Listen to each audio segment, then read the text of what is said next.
Alright, howdy there, fellow Shadow Priests. Hope everyone had a smooth Dragonflight launch. It is Wednesday, November 30th. It is 10:21 p.m. and I still am not level 70.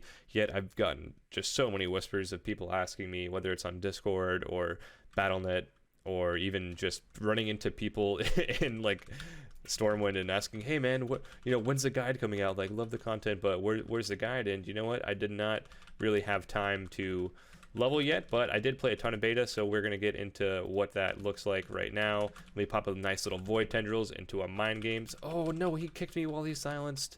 They can apparently do that, but here we go. Void volley, this is our time to shine. I'm going to kill this guy. Desperate prayer. Damnation. Cloaks. I still have disperse here. Faked his kick. I can fear him off me too. I'm going to dot him up. Mind games, no kick. GG, motherfucker. I still have dispersed too. Get fucked. Okay. Anyways, we are going to do a quick little breakdown. Whether you've played Shadow Priest before on the beta or whether you're playing it for the first time, you're debating, what does Shadow Priest look like at the end game. We're going to show you what some geared arena looks like on the beta, and then I will also talk about the two builds that I think are fun for Shadow Priest and, give you a little toolkit just to mess around with, get some gear, and check out how to do the most damage. So if you played Mythic Plus at all last season, you had the Prism Mindbender Legendary. I don't even remember what it was called at this point, but you never really used this in Arena before because you would have to sacrifice Damnation, which straight up was not worth it.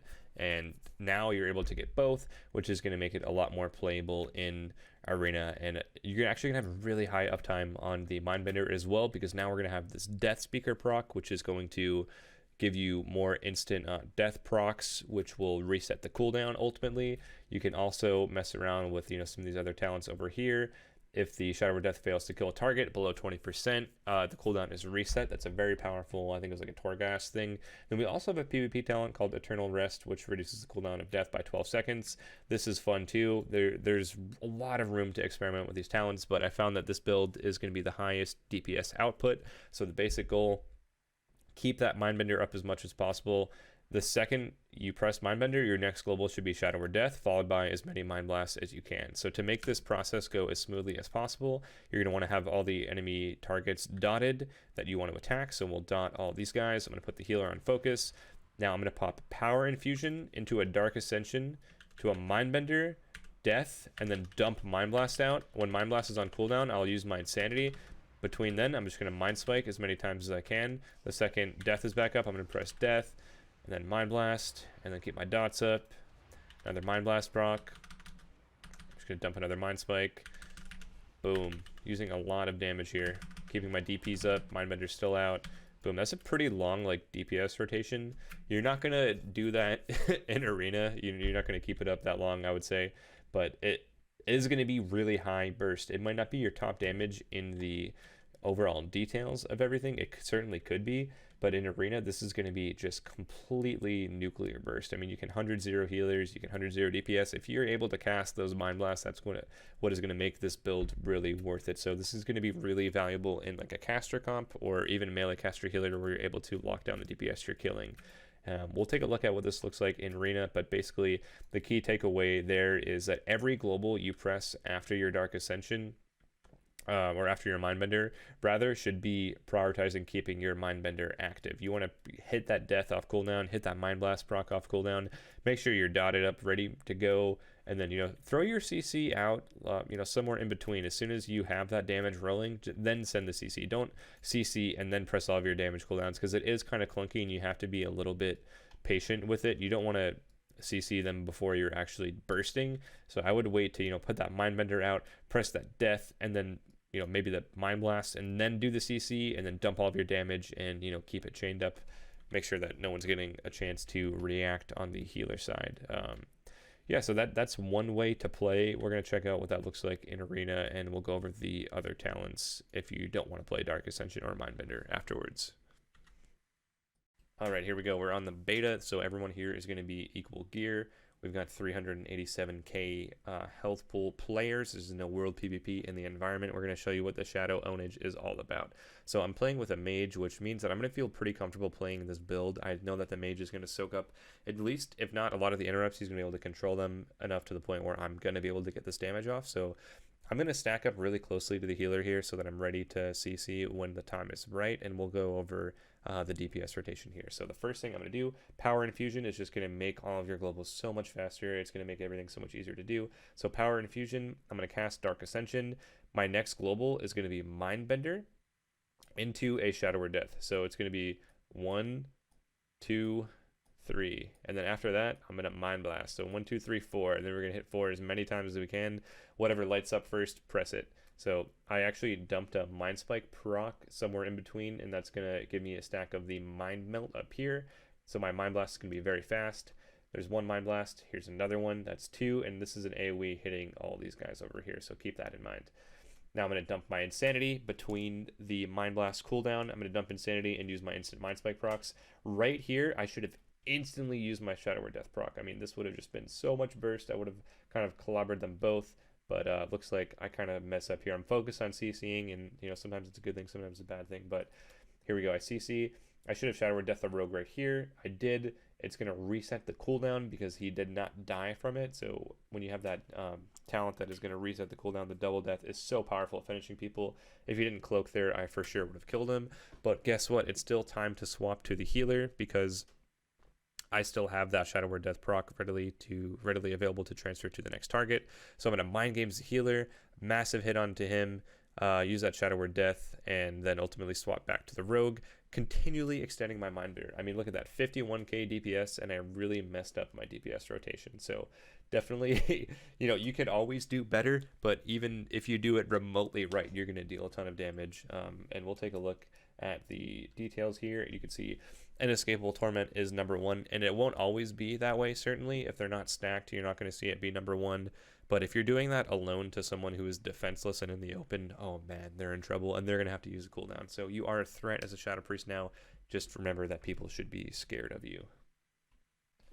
Alright, the beauty of this spec is also that no one is exempt from your damage. You know, someone uses a cooldown or they line of sight, you can easily, instantly transfer the damage to someone else. So check it out.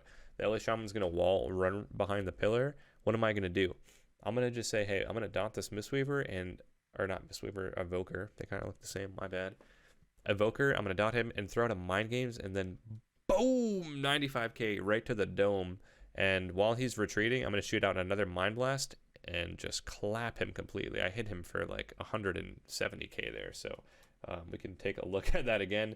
I'm hitting the Shaman, there he is, Mindbender on him, do the classic death right afterwards. Oh, he's line of sighting, time to take advantage of the next person here. Beginning of the game, you know, just end it right away with some big hits. They don't expect it. You can really just totally end people with this spec. We'll take a look at some voidform games as well, because like I said, if you're not able to free cast, this spec might be difficult and it might not be rewarding. So let's check out some voidform games. Alright guys, here's a quick look at the voidform talents, and just to talk about why this is going to be better than the Mindbender build. If you're facing a comp that you know is just going to oppress you and prevent you from casting, we're going to make a very caster friendly build. So we're going to have I would say anti-caster. You're not really going to have to cast. So you're going to take Damnation, Improve Damnation. You're going to go into this Echoing Void thing. Again, the Shadow or Death proc is nice. Shadow Crash is a must. Unfurling Darkness is a must. You're going to rotate between Shadow Crash and Damnation to keep your dots up.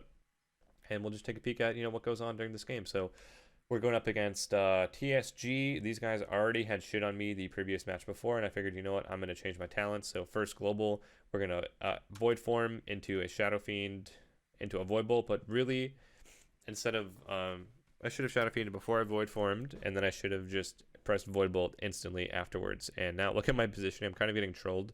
I didn't play Psychic Horror, so I don't even know what I'm going towards this guy for. Anyways, probably a Fear, but it looks like he's going to have that annoying debuff that I forget about.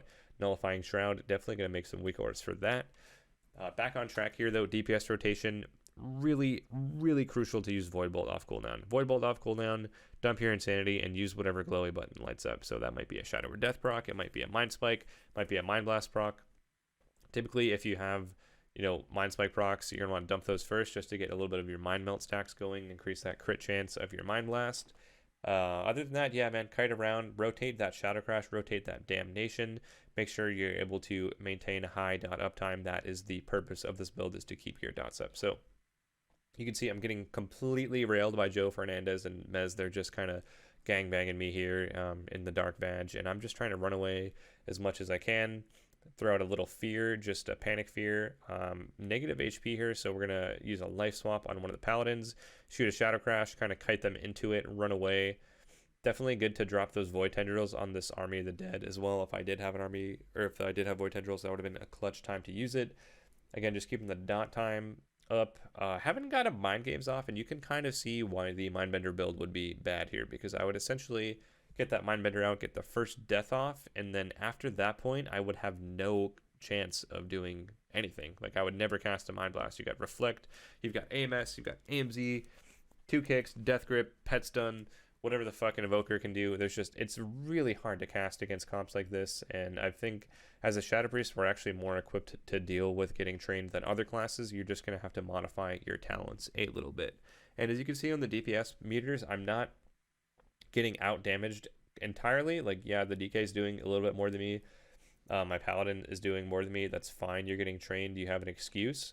But I am doing noticeably more damage than the Warrior, and over the course of this game, if I'm able to avoid bolt off cooldown, which I'm really doing a bad job of, but please learn from what is it? Do as I say, not as I do. Like, definitely avoid bolt off cooldown to optimize that rotation. There's definitely a lot of times here where I'm like fake casting Mind Games, I'm going for CC, and I'm not pressing the Void Bolt. Looks like I shoot the Void Bolt off about 8 seconds after it's already been off cooldown. So definitely good to learn from your mistakes. And again, this is beta, so I'm still getting used to everything and haven't played this build a lot, but definitely experimenting with it. I find that this is a lot more effective than the Mindbender spec when you're getting trained with absolutely no hope of casting. So if I had another caster on my team, it might be a different story, but for now I'm playing with 2 paladins, which is not really going to enable me a whole lot. Even if I get bopped, I can still get interrupted by the DK.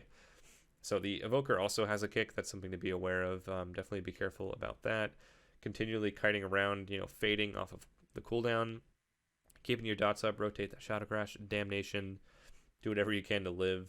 A little bit of a shield sprint, a little bit of a fade. Gonna get distance here, cast up Mind Games into a Shadow or Death, and boom, they finally die.